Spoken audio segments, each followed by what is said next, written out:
So before we start with the first keynote, I have a question for you. How many of you own a car that has some sort of internet connectivity? For example, Wi-Fi or over-the-air updates or whatever. How many of you have internet connectivity? Okay. You might not leave this room as assured about the safety of your car as you are now, because next on stage is Daan Keuper from Computest, who is going to share everything about how he hacked a connected car. Give a round of applause for Daan, please. Thank you. Thank you. There you go. Thank you. Yeah. So my name is Daan Keuper. I like to break things. I'm a security researcher at Computest, and in my daily job, I got to research stuff that we find interesting at Computest. And for the previous year, that was hacking a connected car. So very short about Computest. Computest is a company that focuses on software quality, and we do that in the discipline of security, performance, and functional testing, though my responsibility is solely on security. So, car hacking, that was a topic we thought, okay, that's interesting, and we have something to contribute here, and we have something that we want to share publicly with the world. But of course, your message is easier passed along if you actually have an actual hack to advertise with. So we started with a car hacking research program. The reason was that we have a pretty substantial car park at Computest, because everybody has a lease car nowadays, and we saw more and more cars that have internet connectivity. And if you look at the numbers, by 2020, almost all cars on the market will come with some sort of internet connectivity. But if you actually look at how a car is functioning nowadays, the car is already a lot more connected than you might think. So even if your car doesn't have internet connectivity, probably the attacker still has a lot of room to play with. So before that, we first need to look at how does a modern car actually work, and what is the attack surface an attacker has. Well, this is a BMW 5 Series from 1989, and this was the first car that featured a new electronic system, which was later adopted to all cars that are currently on the market. And that is the CAN bus system. The CAN bus is a bus protocol which connects most components in your car nowadays. For example, the engine is connected to the CAN bus to send messages to other components. Of course, your windows are connected to the CAN bus. So if you push the button in the door, it will send a message over the CAN bus to the receiver end, which will make the window slide up or down. But it's also connected to the engine, of course. Your locks are also connected to the CAN bus. So typically your lock will be wireless nowadays, so that's a little bit of attack surface the attacker has. When you press the button on the car lock, the receiver in your car will send a message to each individual lock that they should open, and it will also send a message to the engine to turn off the ignition system. Your brakes are currently also connected to the CAN bus, as is your steering wheel. And we call this concept drive-by-wire, which means that you can basically everything in your car is electronically controlled. So your brakes and your steering are no longer mechanical. Nowadays, in modern cars, they are electrical.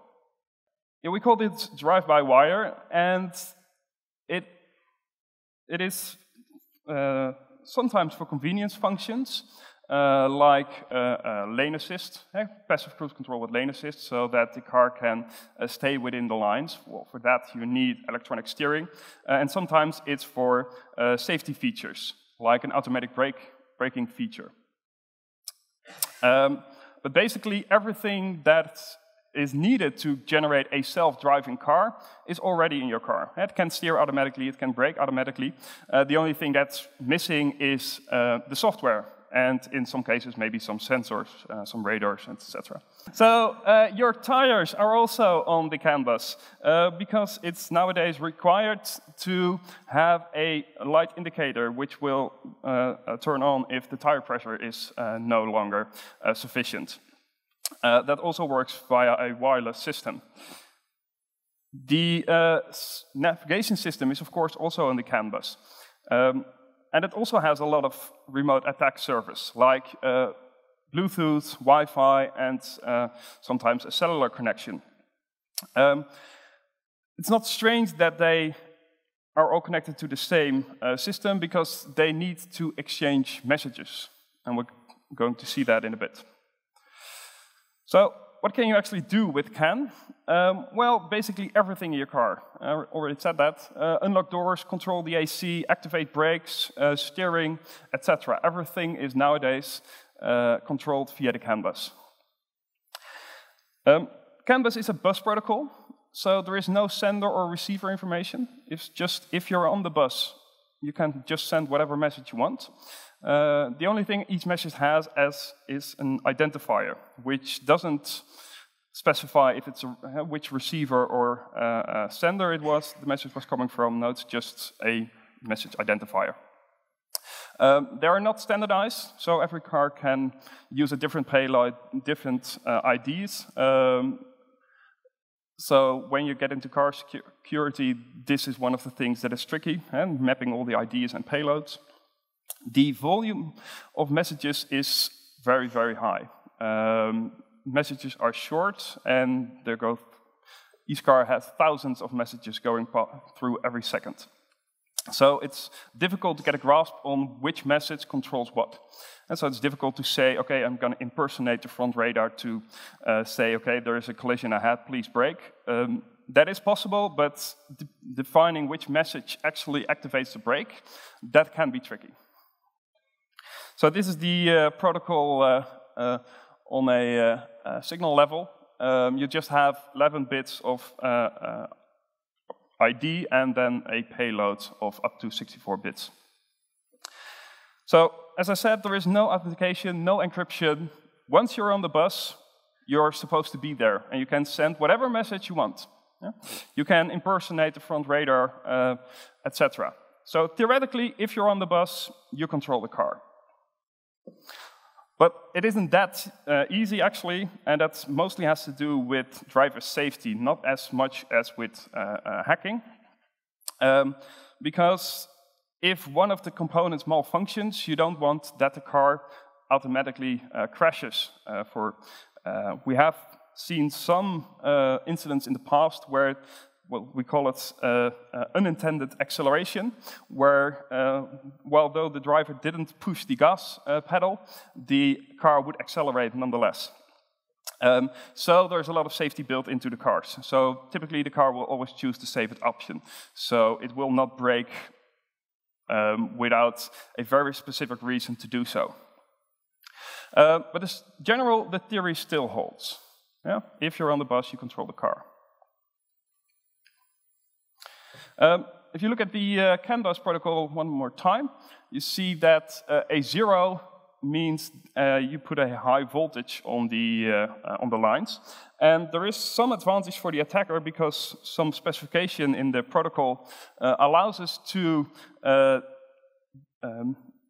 denial of server every component on the bus. So if you want to impersonate the front radar, that is difficult because the actual front radar is also still in the car, which will send contradicting messages, and then the brake won't work. But actually, we can create an effective denial of service because if there is a collision on the line, which we can easily generate, the component will turn off itself. That's part of the protocol. Yeah, so we can easily turn off the front radar, and then we're the only front radar that's active on the bus. So the theory still holds. You don't want an attacker to have access to your CAN bus. Yeah? Because if he has access, he basically controls the car. However, most car manufacturers mitigate this risk somewhat by separating buses. So in a typical car, you have multiple CAN buses, one for convenience services, like your sat-nav and the door locks, and a high-speed CAN bus, which will hold all critical features, like the brakes and the engine. But they have to exchange messages, so they're still connected, though with something that is called a gateway, which is basically a CAN bus firewall. Because if you press if you unlock the doors, the locking system has to send a message to the engine, which is on the other CAN bus, to disable the immobilizer. And if the engine has any problems, it will need to be able to send an update message to your sat-nav screen, so you get a message on your central display. This isn't the case in all situations. For example, the Jeep was once hacked, and they were smart enough to place the sat-nav system, which has the cellular connection, connected to both the high-speed CAN bus and the low-speed CAN bus. So you only needed to hack one device, and you had complete access to all functionalities in the car, which from a safety perspective is not ideal. So if you look at the attack surface we have in a car, it's quite substantial. You have cellular, which is the most interesting one, because you can access that via the internet, but all the other stuff can also be interesting, though you need to have close proximity to the car. For example, the key fob, it is connected to the CAN bus, so if you can find vulnerability in the receiver end, you will have access to the CAN bus, though key fob vulnerabilities are nowadays mostly used by thieves who actually want to steal a car rather than remotely control the steering, etc.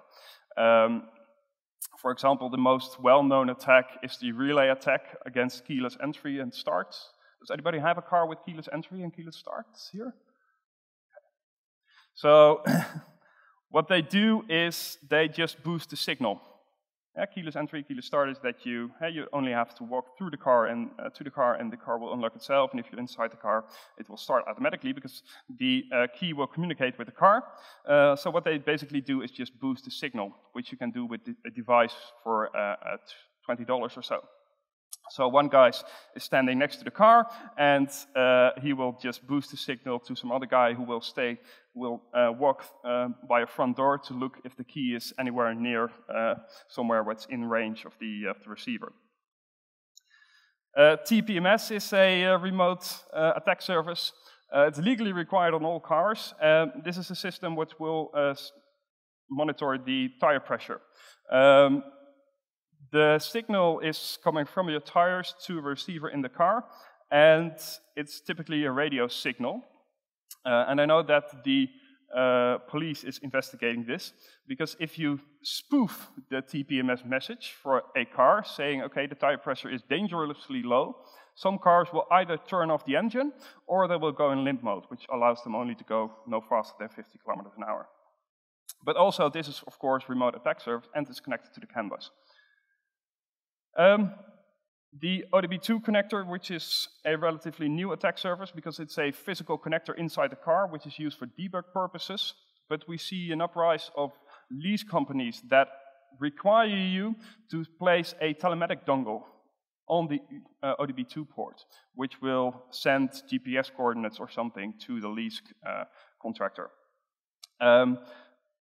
We have seen telematic dongles that have internet connectivity that were vulnerable, which gave the attacker direct access to the ODB2 port, which is a debug port. So by default, it has access to everything in the car. And of course, my personal favorite, which is the infotainment system. It has the largest attack surface, cellular, Wi-Fi, Bluetooth, it does audio decoding, etc.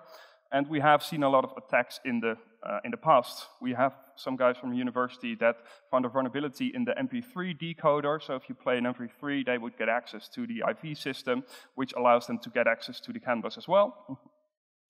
Of course, the Jeep hack is the most well-known. That had the architecture I previously described. So there was the IV was directly connected to all CAN buses, and they found a remote exploitable vulnerability in the IV system, which gave them access to its steering and braking, etc. And Tesla did have several vulnerabilities also in the infotainment system, which also gave CAN bus access.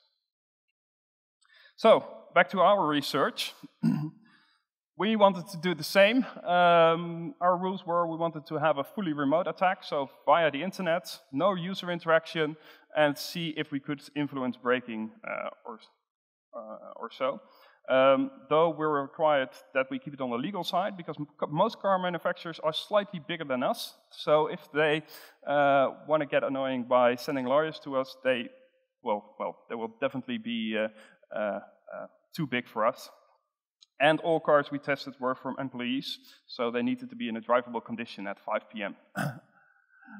So we started our research with a Golf GTE, which here you see a picture of the infotainment system. Actually, the infotainment system is in the glove box compartment. The screen is just a screen, which is connected with HDMI. Anybody recognizes this infotainment system? Because he also has... Okay, interesting. We started with this car. This is the actual infotainment system, which is in the glove box compartment. It's from Harman. And well, we first started with, okay, what is our attack surface? So we hooked it up to Wi-Fi, we port scanned the device, and you already see that it has a substantial amount of attack surface. There are many services that are listening for no apparent reason. So we already knew this is going to be fun. So because these cars are still vulnerable, we made the decision not to disclose the exact vulnerability we found. Because we don't want people's privacy to be at risk. So I'm going to skip a part of the story, but we found a remote exploitable vulnerability via Wi-Fi. It only worked via Wi-Fi. But at least we had root access to the infotainment system. The infotainment system runs on the QNX operating system, which is a proprietary operating system, real-time, looks like Unix, but isn't. And the first problem you have is that we didn't have any tools available on this device. And since it was a proprietary system, there was also no build chain available, so we also cannot make our own tools. The only thing we noticed that the infotainment system did have an Ethernet connection to somewhere. We didn't know where at the time. So this is the current our view of the system. We have a Wi-Fi connection, we have hacked the first device, which is called MMX, and it has an Ethernet connection to somewhere. So when you don't have tools, you're going to improvise a little bit. So we did host discovery by doing broadcast ping, see if that works, and we actually picked up another device at the other end, which at that time we didn't know what the purpose of this device was. Port scanning we did with FTP, because, well, that was the only tool we had available.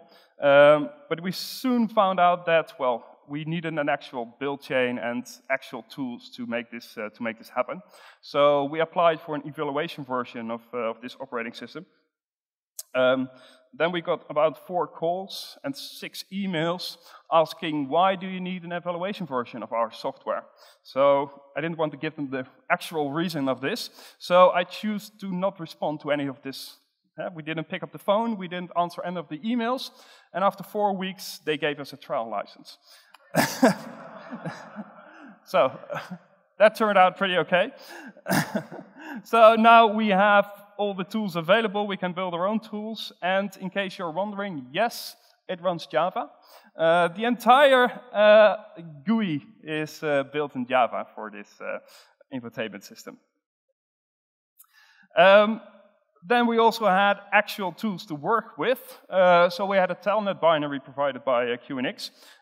So we tried that with the password we recovered from the first system, the MMX system we compromised. But it said, okay, login incorrect. Okay, so it was not password reuse. That would be a pity. But after a long time, we actually found out that the telnet binary provided by QNX was broken.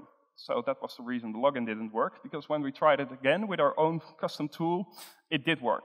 Okay, so now we have access to two systems in the car. And the first is MMX, and the second one is, it's identified itself as RCC. We didn't have any idea what the purpose of this system was, of the architecture, but at least we know we had compromised another step.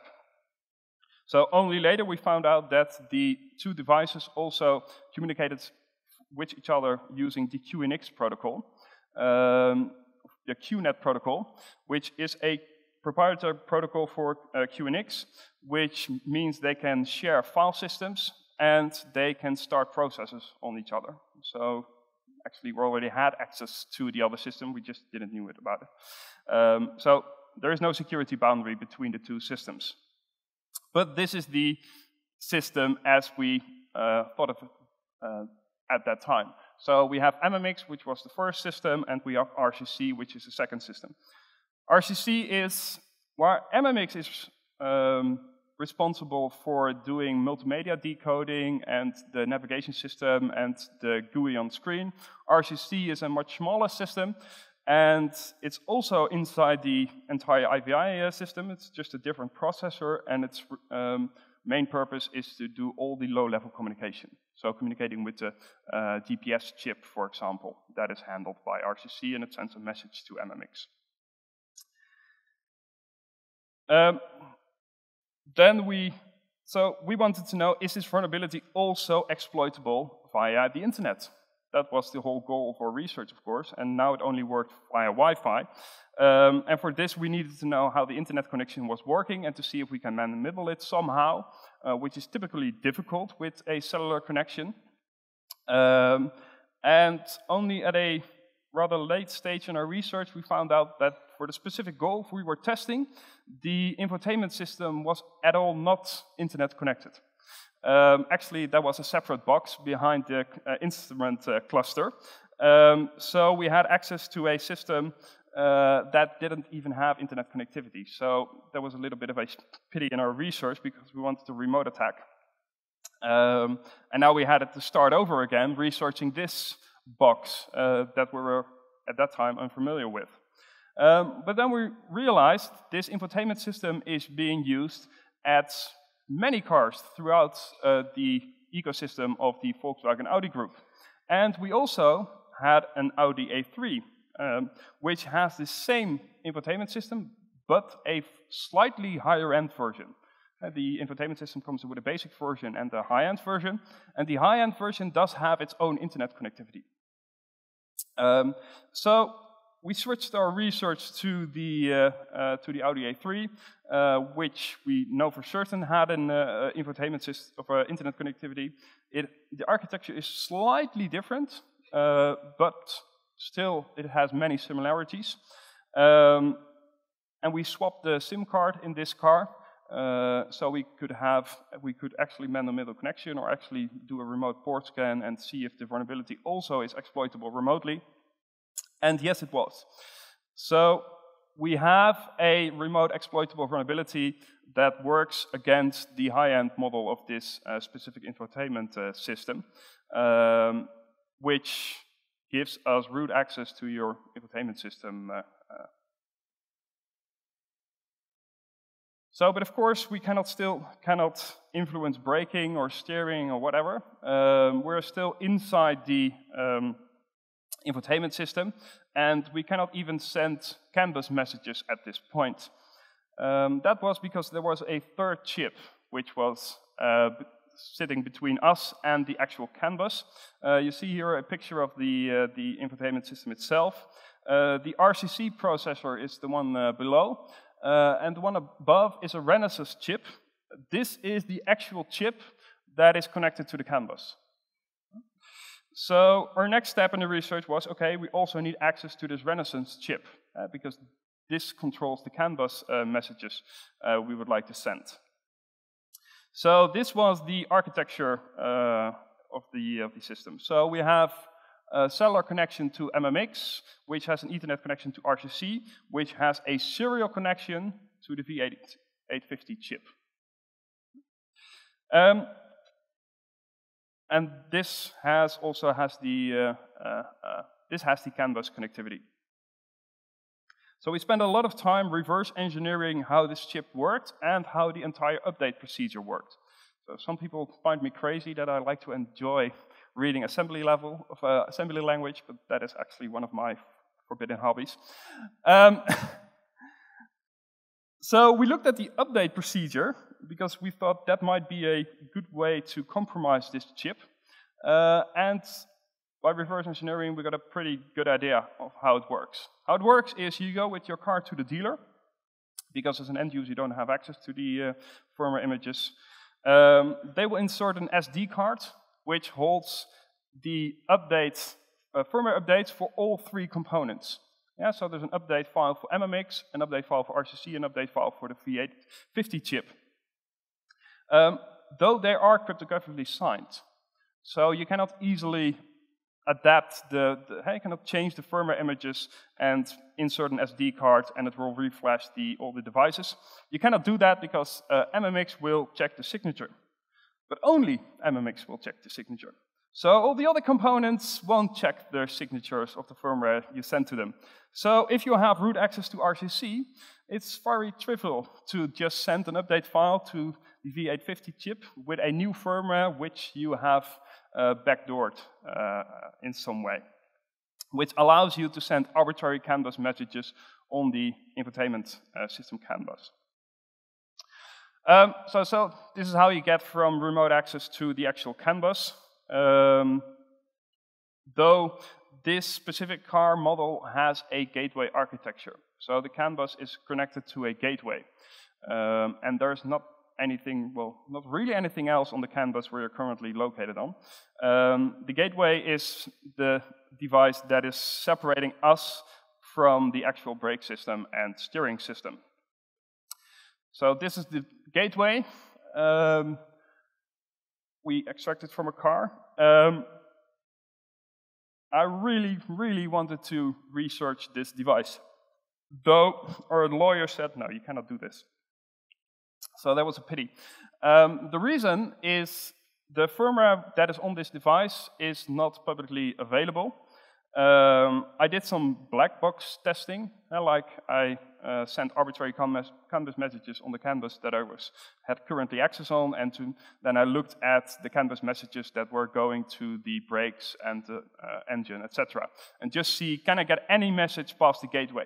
But that is very time consuming, and if you find a vulnerability, exploiting the vulnerability is also very tricky because you have no idea how the system works internally.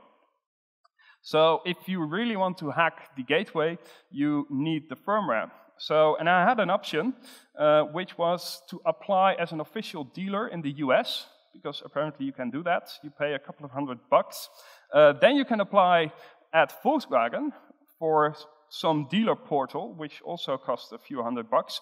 And then you will get access to some software from which you can extract the firmware image from this. But then our lawyer said, okay, if you're going to do that, they're definitely going to sue you for that. Okay, so that was out of the question, unfortunately. So this was as far as our research went at this time. So the impact currently is not influenced driving and braking, etc. It is in the privacy spectrum. We have remote access to the infotainment system. So we have access to your GPS location, we can control your screen, speakers, etc. Most importantly, we can activate the microphone because it's also the car kit, so we can listen with whichever you're saying in the car. The infotainment system is shared between models and different brands from the Volkswagen Auto Group. Not all cars, but shared between multiple brands. Volkswagen did have an update for this specific vulnerability, though you will need to go to the dealer and specifically ask for this update. Because our cars are also dealer maintained, and after they published an update, we also went in for a normal maintenance routine, and our cars are still vulnerable. So apparently you have to specifically ask for them to install the update. Please choose your wording carefully, because if you say, please update the navigation system, you will get a new map, and that's not what you want. You want the new software on the infotainment system. So what can we actually learn from this? Well, if you want to get started in car hacking, please do. There's still a lot of unseen territory. There is lots of fun to be had. And in the basic, it is not difficult. It is just software hacking. We see the same vulnerabilities as we see in desktop applications, web applications, etc. Basically, it are just normal computers. So the attack strategies are also the same. The only thing that makes car hacking difficult is because the documentation and tooling is very hard to come by. You will need very specific Google queries to find anything on suspiciously looking sites. Otherwise, you won't get the info you need. Typically, nothing is open source, etc. And please look for a responsible disclosure policy. Because when we started this research, Volkswagen had the name of suing security researchers. They did that earlier with a research university in England, which found vulnerabilities in the key fob, and they sued and they sued and they sued, etc., so that they couldn't publish. So please pick a car manufacturer that has a responsible disclosure policy, or stick with it within legal boundaries. So when we started this research, it was not because we wanted to say, okay, cars are insecure, or you shouldn't buy a Volkswagen, or any other that. In the basic, it is software. And software will always have vulnerabilities. And that is also okay. And we build software with each other. We sometimes make a mistake, which can lead to a vulnerability. The only thing is, how do you react to that? For cars, that is typically still very difficult, because they cannot be updated over the air. Your phone and your laptop automatically updates. Cars cannot do that typically. Some of the newer cars can do this, but most cars can't. And this is, of course, a problem we can fix for the car of tomorrow, but the car that's on the road today will still be there for the next 15 years. So all vulnerabilities we find in those models will be there for the next 15 years, which somewhat terrifies me. So if we look at the AppSec world, where I'm guessing most of you guys work in, like building desktop apps or mobile apps, or web apps, these are problems we have already fixed here. Probably you can roll out an update within hours of discovery. You build your software such that it runs in a secure default configuration. But apparently this is all new territory for IoT manufacturers. They are developers that were not used to building software that was internet-facing, whereas most AppSec app developers are already used to the fact that their app is internet-facing, so that the attack surface should be protected. Although we also see a shift in how security should be implemented in the modern way we develop applications. So typically in the good old days, we had the waterfall model, and the development lifecycle was 6 months to a year, where security testing had a very specific meaning, where there would be a security test before every release hit production. Well, nowadays we have much shorter release cycles, which also means that security testing has a whole new place in the software development lifecycle. Next. If you want to build secure software, you must embed it in your security development lifecycle, because you cannot do a security test no longer on every product that will hit production. So we think that security should never be the responsibility of the end user. You're going to put products in production that did not undergo a formal security review. So delivering a secure product is more and more the responsibility of the development team.